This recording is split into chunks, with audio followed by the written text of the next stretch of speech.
Hey guys, welcome to Outlaw Edge. So this morning what I've been doing is pulling the old battery box out, and obviously I got a patch right there. This is on that the shop truck. We call it the Unabomber. It's a unibody Ford, so Unabomber is appropriate. Heidi calls it some goofy ass name like Raspberry or some crap like that. And then you know, stuff like this obviously I won't keep. I'll just put it in the metal pile if I need it for something else or parts or whatever. There's a lot of fittings and stuff on here I could use, but I mean, I hate to throw stuff away is all I'm getting at. Damn it. That battery box was toast, and then I'm just putting the wiring in the recycling box, and I'm pulling out any parts that I could save or sell or put in the swap meet, like original parts, choke, cable, that kind of stuff. And I'm not pulling anything off the frame because this is just coming off the frame. I'd like to use the original steering column that's in this because I absolutely love this steering wheel. It's got so much character. I like how it's big and robust, and then with a bench seat in here, this thing will be just really cool. But we'll see what happens. I might just drop it down, disconnect it, and then I'd probably cut it right here, like this, and then put a bearing inside there with the rod coming out of it so that it connects to the other steering box on that Chevy frame. But we'll see what happens. Now this stuff here, this is something I did a couple years back. This is forced patina. And what I did is I ground here, and then there was a rust hole here, and I patched. You could actually see, you could kind of see where the rust hole used to be, and I welded in and made a patch right there, and it comes all the way up to here. And then what I did is I took salt and peroxide and some chemicals that I used to cause it to rust. And then these patches, they'll be staying just like that. You can see where I welded this one, and there's a hole here too. And I'll leave that. And then the next thing I want to do before I pull this body off is I got to patch this hole here. So I'll get that one all patched in, and then I'll actually rust it or force rust it.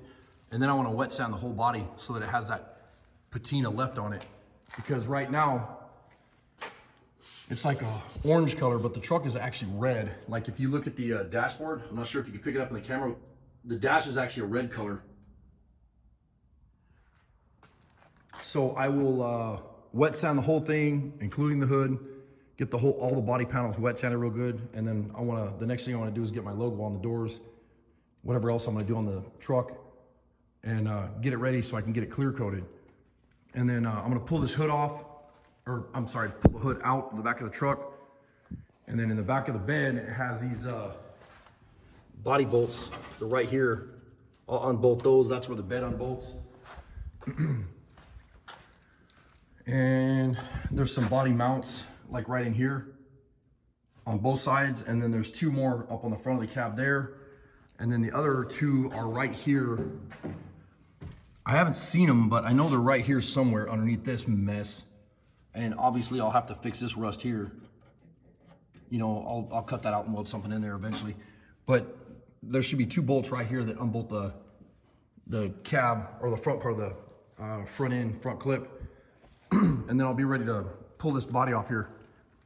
And I'm gonna try to do that. I probably won't get the body pulled off today, but I wanted to give you guys an update so you kind of know where I'm at. And I'll try to get the body pulled off maybe tomorrow, but I'm super busy this week. I was gonna have Joe come back. Thanks a lot, Joe, for all the help too. I appreciate it, brother. He was here, what was it, Monday? Helping out in the shop. He's always coming to the shop and helping us. He's an awesome guy. And I was gonna have him come up here Wednesday and Thursday, and it just got to where I got too much going on. Next thing I gotta figure out is I was looking at where the gas tank is on that other frame that we're using. It's like right here somewhere. And I think this is actually gonna work out pretty good, where I can run a tube down out of the cab, because I don't want it inside the cab. The gas tank, the original gas tank, sits behind the seat. And then I'll run that back to that gas tank somehow. But I'll kind of give you guys an update as we're going along. The more work I get done on it. And right now I'm gonna go ahead and just get all these cab mounts cut out here. I just got all the wiring harness cut out. Everything's out of the truck. Pretty much all the wiring except for underneath the dash. So I could rewire the whole truck. I'll use some of this for the clips and whatever for the motor. But then, you know, I'll just build a brand new wiring harness or buy one. I mean, they're cheap. I think they're like 350 bucks for a wiring harness. And it's just, you know, pretty much plug and play. Plug it in and go for it. The other thing I'd like to do I have time, is I'd really like to get rid of these crappy ass taillights and put some LEDs in here so that it has some nice bright taillights so it's safe, you know. I'm not gonna mess around with none of the rust right now, you know, in the tailgate or nothing like that. And this crappy ass, I guess it's called a hitch. It's kind of crappy because somebody took a blowtorch and cut up into here, and that's part of the frame rail coming out for that hitch. I'll cut all that stuff off and maybe I'll patch something in there or whatever. I don't know. We'll see what happens. This corner's kind of beat up. I might build another piece and weld that in there before I, you know, clean up the patina and put some clear coat on this thing.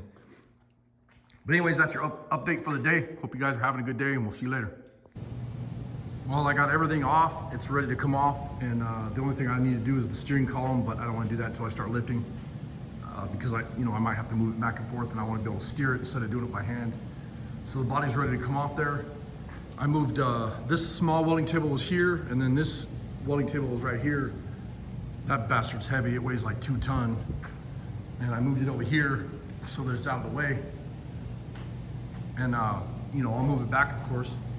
But this trolley is right here, and then that's what I'm gonna lift. I'll just wrap some straps right around the cabin, and then maybe, back to here, put some hooks here, somewhere in here, and then up, over, and then down, and then maybe this front cross member or something. I don't know yet. So I'll try to get this thing lifted probably tomorrow morning, but we'll see what happens. And then I'll, it's slow and methodical with this chain hoist, but it works really well. And this thing, it lifts big ass diesel truck engines, so it's not a problem. I mean, I know it'll lift this cab, this truck. So, obviously the frame's gonna stay there. And then what I'll do is I'll get this thing way up in the air, and I'll put that roll-up door up, and I'll bring the frame in here, and I'll just kind of scoot it over underneath this truck, and then slowly let it back down on top of it. Sorry about the shaky camera.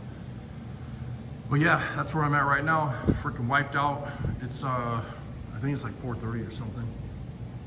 And it's warm as hell in here. I'm sweating. I think it's just because I was moving everything around.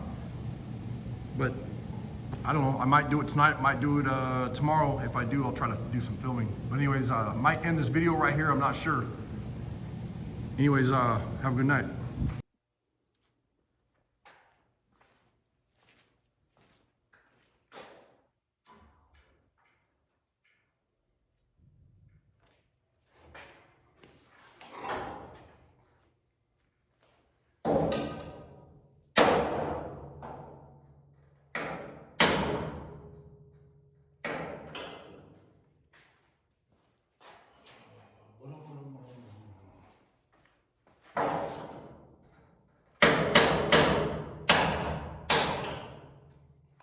Why is that not letting go?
There's always got to be that one bolt. It's got to be a jacket. Oh.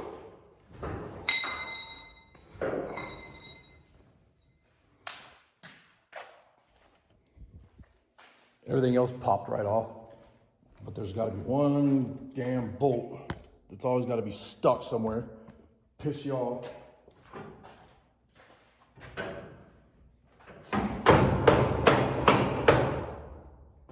On there.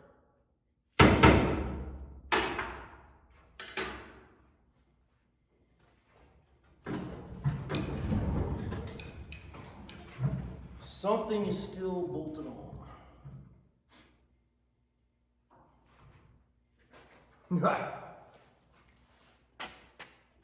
Remember when I said, wow, I got dirt all over my face. Remember, that's better. Remember when I said I was gonna disconnect the steering column? I forgot to disconnect the steering column. So I'm gonna go do that.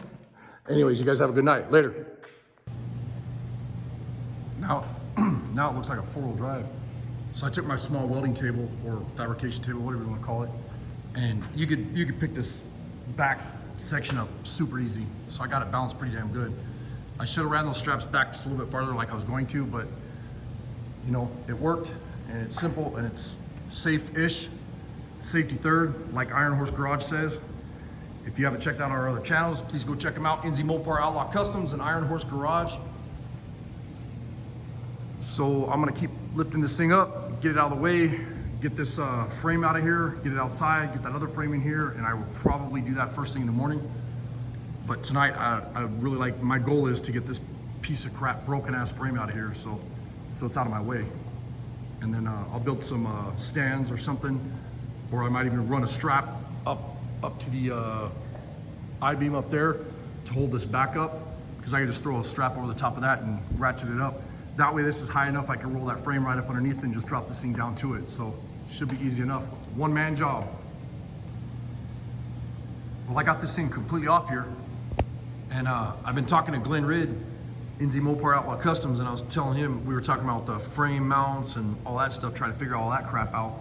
And I think tomorrow I'm gonna put the correct size tires on those rims, so I have the actual tires on here, because the back ones are pretty big. And then that way, you know, I'll just use the tire machine, pull the rims off, put the new tire, not new tires, but the used tires on here. And then when we get the truck done, I'll put brand new tires on it. I just don't want it to sit for 3 or 4 weeks with you know, brand new tires on it, getting welding and sparks and everything else on the rims and tires. But it's off, and then I got a bunch of cutting on the floors to do, so I can get it to sit over the top of this thing. And you know, I've been measuring and checking everything, and it looks like it's gonna work pretty damn good. But I'll update you guys on the next video on the Unabomber. Thanks for watching.